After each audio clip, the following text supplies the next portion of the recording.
This young man hails from the Dallas, Texas area. He's known as Mr. Backbone and Foster.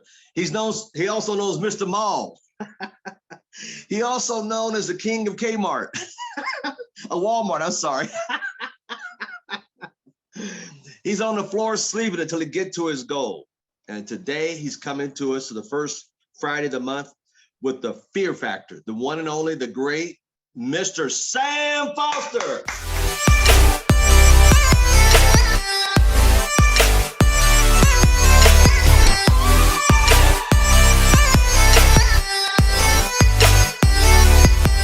Thank you, Mr. Thomas. Thank you, everyone, for being on the call. I appreciate it, Mr. Thomas. As always, I don't take this time for granted. Appreciate you for allowing me to share your platform.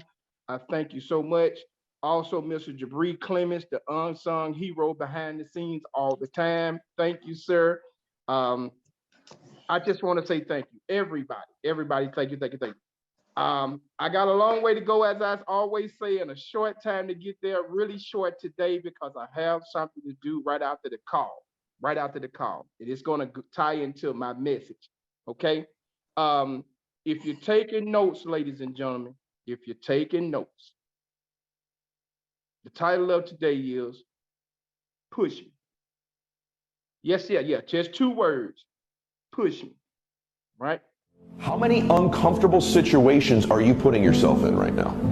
I mean, evaluate the last week of your life. I'll even let you look back at the last month. How many really uncomfortable situations are you putting yourself in that challenged you, that grew you, that pushed you to get to that next level of being who you are? I think sometimes you're under the illusion that you're going to get these external things you want without growing who you are. You could not be further. Try to build a wall. You don't set out to build a wall. You don't say, I'm going to build the biggest, baddest, greatest wall that's ever been built. You don't start there. You say, I'm going to lay this brick as perfectly as a brick can be laid. There will not be one brick on the face of the earth that's going to be laid better than this brick that I'm going to lay in this next 10 minutes. And you do that every single day. And soon you have It's time to stay focused.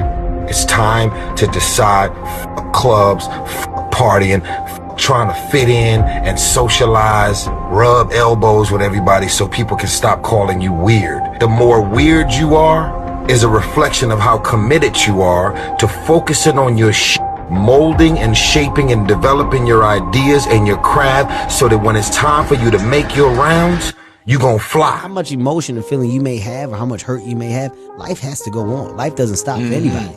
So if you don't process that and understand that, you're stuck in whatever time period you got hurt forever. Forever. Yes, sir. Yes, sir. Yes. So grudges and anger and negativity, I don't have time for it because I'm living to do so much positive things. Archer. Hi. Archer. Uh-oh. Hi. Well, hi, Archer. Archer. There's something that's different. Hi, Archer. Hi, buddy. Aw, I love you you. too, Video. I love you. Can you hear us now? Wow. Okay, ladies and gentlemen, title of today's message is Pushing. And believe me, ladies and gentlemen, when I tell you, I did not want to deliver this message. I fought with it all night, 4 o'clock this morning. I'm up, I'm tossing, I'm turning, and I'm thinking I had an original message put together, and it was, in my opinion, it was slam dunk. I said, wow, hit on this point, hit on this point, hit on this point. And as always, God had another plan, and he just threw all of my notes out the window, and I'm scrambling, and I'm calling Jabri, and it's just ridiculous. I mean, it's ridiculous. So the title of it today, of course, is Push Me. And we had some awesome speakers this week, from Miss Driscoll, cleaning up the month of February like she did, like she always does, to Mr. Lewis, of course, being the person that he always is, and the 2 new individuals we had on the call, Mr. Hedge, aka Cowboy, and Mr. Swaggerty. I mean, it was just a slam dunk. And out of all those individual people, all of those individual people were saying the same thing, pretty much like the first video you guys saw. Get out of your comfort zone. Get out of your comfort zone. Miss Dressel said it best this week. She said, launch into the deep. You got to get into the unknown. That is your comfort zone. And believe me when I tell you, ladies and gentlemen, all the way up until yesterday, with Mr. Swaggerty was saying pretty much the same thing. We got to get out the comfort zone. Got to get out the comfort zone. And I'm just saying to myself, well, I don't know, this, that, and the other. But long story short, ladies and gentlemen, I'm gonna share a little bit about my testimony, and I'm gonna share some of the raw parts of my testimony. You know, we all have different parts of our testimony. And I'm battling last night, battling this morning. I'm like, oh, I really don't want to do this. I mean, why would I share this part? But I think it's gonna help some people.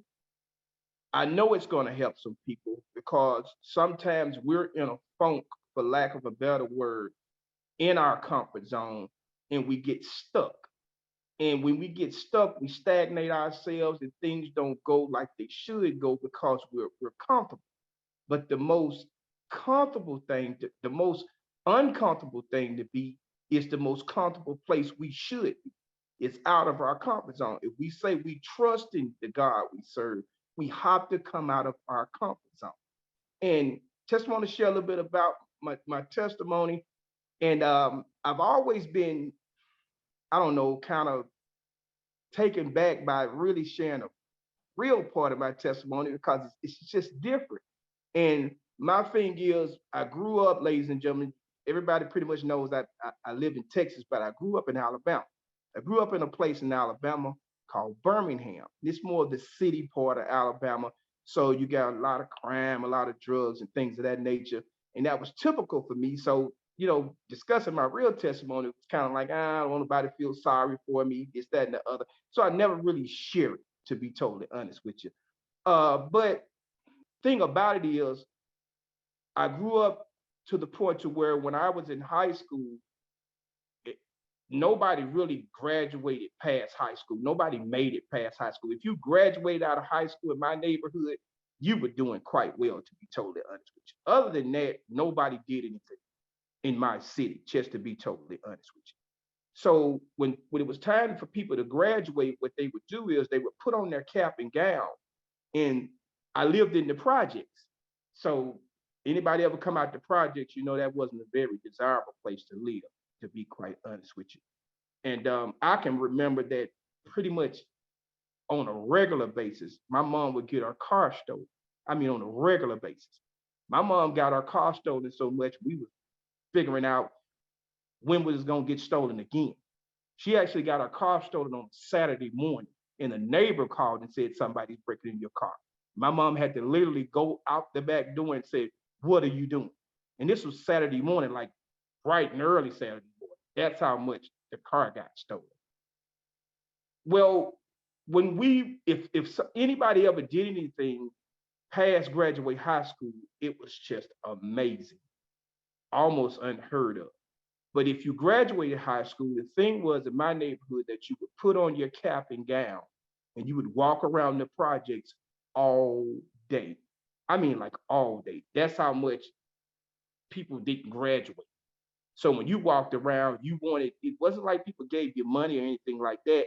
The old ladies and stuff would lean out the window or pull out the door and say, oh, congratulations, baby, and all that. And that was your claim to fame. If you graduated high school, you had a cap and gown on, you walked around the projects all day. And maybe a dope dealer or two would slide you a couple of dollars in your pocket. And, you know, that was pretty much it. But after that, back in the projects, little to no success. Maybe you worked at a convenience store, maybe you worked at a mall, but other than that, nah. My situation was quite unique because I actually had a classmate that had a baby before her 9th grade year. Just to show you how relevant the situation is. Had a baby before her 9th grade year and had a baby every year until she graduated. She had a total of 5 kids. And if I'm not mistaken, a couple of her baby daddies were dead, selling drugs, things of that nature. That I'm giving you a picture of my neighborhood. That's how crazy it was. So for me to actually go to college was a big deal. I'm going somewhere, ladies and gentlemen. Trust me, I'm going somewhere. It was a big deal. And I didn't go to college, to be honest with you guys, I didn't go to college to graduate, believe it or not. I went to college because I actually was affiliated with a bunch of knuckleheads.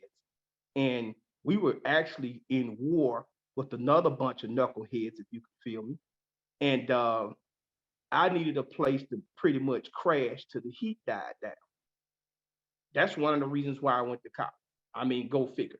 I was going to get the heat off my back because they were shooting at us, we were shooting at them. So you go figure. And I was going to go for a couple of months, get the heat off my back, and I was coming back home. Wasn't like I intended on going to college. It wasn't that big of a deal. I had already graduated high school. So go figure. But God had another plan. I ended up getting to college, ended up seeing a total different world in college than I did in my neighborhood. The lawn was manicured. I mean, people actually spoke to you every morning. I wasn't around my same culture. I was around different cultures of people. So that became different for me, but different in a good way. It got to the point to where I didn't even want to come back home because when I came back home, home was getting worse. There were a lot of drugs being sold. There was a lot of other stuff going on. People were killing one another. And before I graduated high school, I had went to so many funerals. My senior year, I was like, I'm not crying anymore. I literally was next to a good friend of mine one evening, and the next morning I woke up, he was dead. And I got the phone call, and I'm thinking, they got to be kidding me. And I kept telling everybody that was calling me, I said, it can't be true. I was with him last night. They actually dropped me off because I decided I didn't want to stay in the hotel because the next morning I had to go to summer school. Knucklehead. I had to go to summer school. I wasn't that smart, ladies and gentlemen. Think about it. So when they called me, I said, it can't be true. They just dropped me off. They had dropped me off the night before. But it was true. He was playing Russian roulette with a gun in the hotel room. I would have been there, trust me. And he shot himself in the head, blowed his brains out. I mean, like dead, like graveyard dead. So I'm like, it couldn't be true. So I rush over to his mom's house. Everybody's over there. It's actually true. And that was happening on a regular basis in my neighborhood frequently. I mean, frequently. It was like living in a war zone. It was absolutely terrible. So I even had a choice to make. I'm either going to jail at some point. If I don't get out this thing I'm tied up in, and by the grace of God, I got out of it, my next move is going to be jail, hell, or school. I chose school. But remember what I said, ladies and gentlemen, I only chose school to get the heat off me. But when I went to school, for lack of a better word, I saw a different atmosphere. And when I saw that different atmosphere, I said to myself, I said, this is different. Didn't know if I could make it. But I said to myself, they're going to have to pull me out of this classroom because where I'm at and where I can see myself going is far better than where I came from. So if they're going to get rid of me in this environment, they're going to have to come in the classroom and physically pull me out of the desk because I'm not going back. I'm not going back. Now, I got pushed into a situation. I'm painting that picture, ladies and gentlemen, because some of us don't have a choice when we come into ACN. We don't have a choice because we know that this is where we're supposed to be. Now, if I'm speaking to people and they don't understand that, I get it, that's fine. But For some of us on this call, when we come into ACN, we found our destination. And I say that because I went to school, I got a degree, got a couple of degrees, but school never taught me what ACN is teaching me. School taught me to go to work for somebody else on a 9 to 5 and get a just over broke, my bad, I'm sorry, a job. But I was getting a tip called a paycheck. So that means if I went to work, I couldn't rest. I had to continue to go to work in order to get a paycheck. And if you ever been on a regular job, it's crabs in the barrel. You got people trying to show out in front of other people that don't even matter to them. You got the regular line worker trying to impress the boss trying to impress the manager trying to impress the CEO, and yada, yada, yada, yada, yada. It's all crabs in the barrel.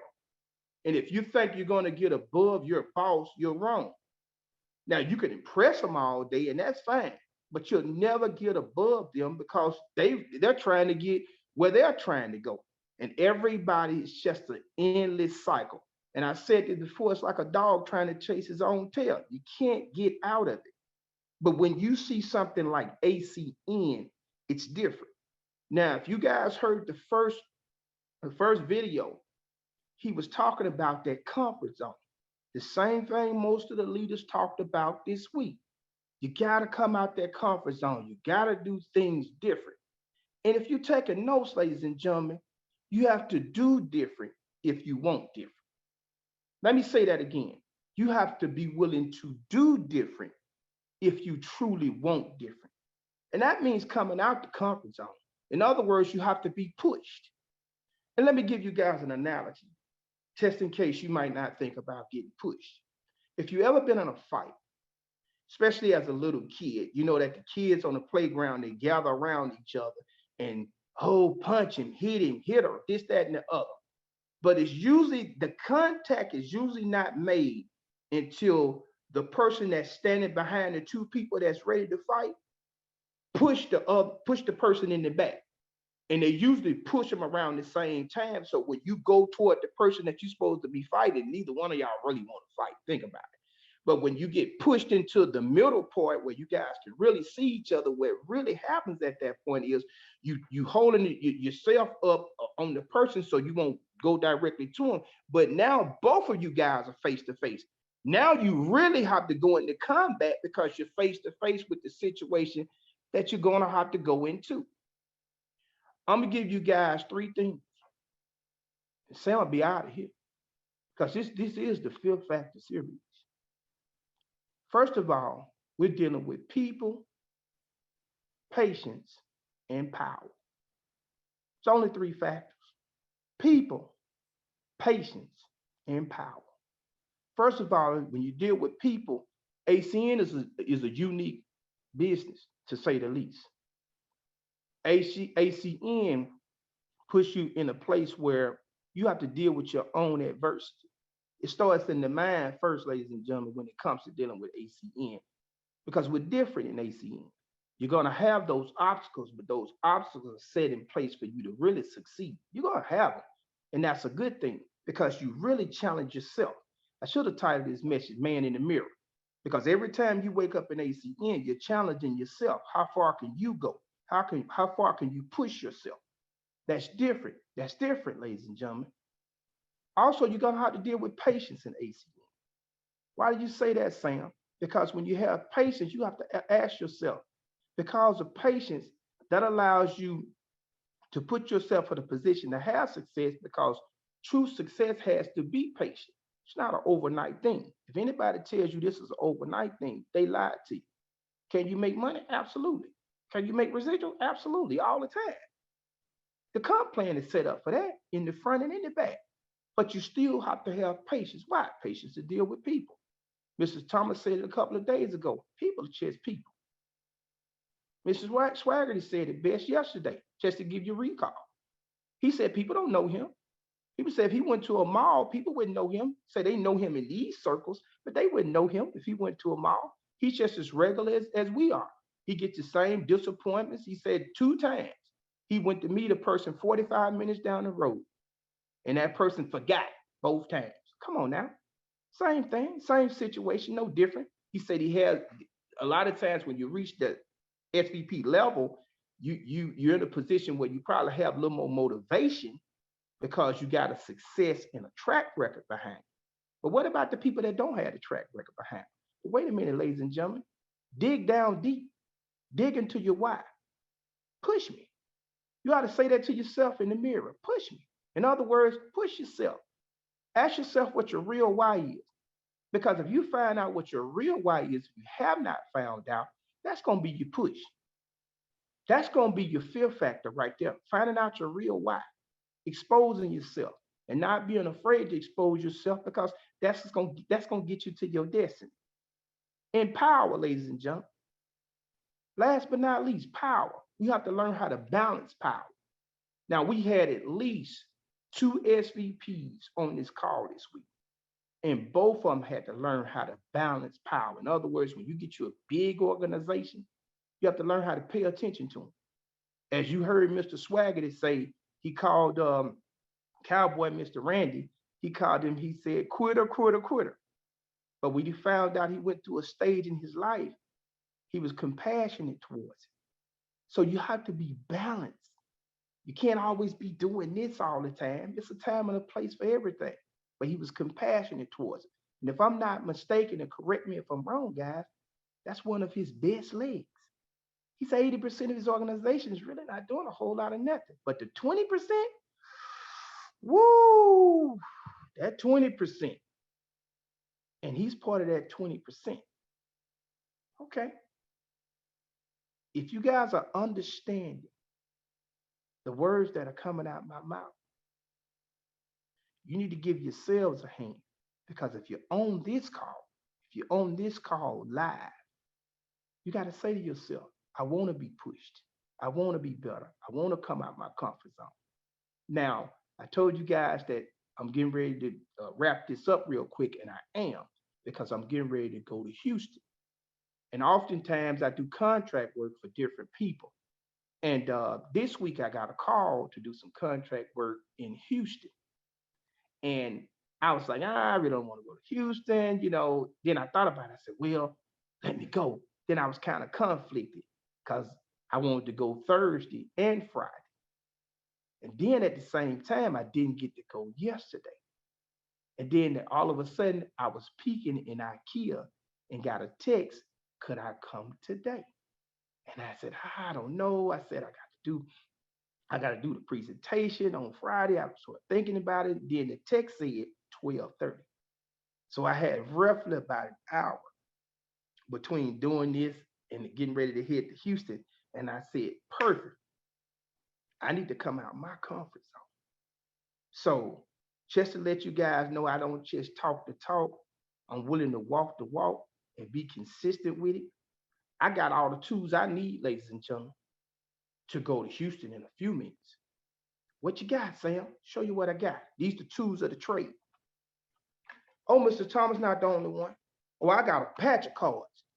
Look, I got them. Oh, we on go mode. We on go mode over here. I got my cards. I got my charger. Not just for the car, but I have an extended charger. So that way, it doesn't matter. I'm still gonna have a juice in my phone because I'm going to peak, ladies and gentlemen. And I may not be on the call tonight because I'm peaking all day and all night. I plan on not coming back from Houston about 2-3 o'clock in the morning. I'm peaking at the gas station. I'm peaking the quick trip. I'm picking all points in between. Speed and exposure. If you guys don't understand that factor, that's all you need to understand. Speed means let's get it done. Let's get it done. Exposure means everywhere you go, you should leave a trail of ACN behind you. Some of you might not have cards. Get a name and a number. Put a pen in your pocket if you're not quick in technology. But oftentimes I'll give a card because depending on who you run into, people like professionalism. I get that. Anyway, they want to bring it. I'm bringing it to them. And I'm coming out my comfort zone. I'm willing to go to Houston. I'm going to be in a van with about 10 people. Very uncomfortable. Could have drove and all that. I said, no, I'm not going to drive. I said, I'm going to get in the van. Why? Because I'm going to peek the people in the van. I'm peeking today. I mean, all day. It's go mode, ladies and gentlemen. This has been the Fear Factor. And if you want to be who you want to be in this business, you have to push yourself. So for those of you who just jumped on the call, got here late, all we're going to do today is we're going to push ourselves. With that said, ladies and gentlemen, that has been my call. And I'm ready to go. Back to you, Mr. Tom. Wow. I love, he just came across like a fireside chat to everybody on the call. Push me, get out your comfort zone. You have to do different if you want different. Wow. People, patience, and power, 3 Ps. You have to deal with your own adversities. So true. Get out of there. Go do it. Look in the mirror and say to yourself, push me.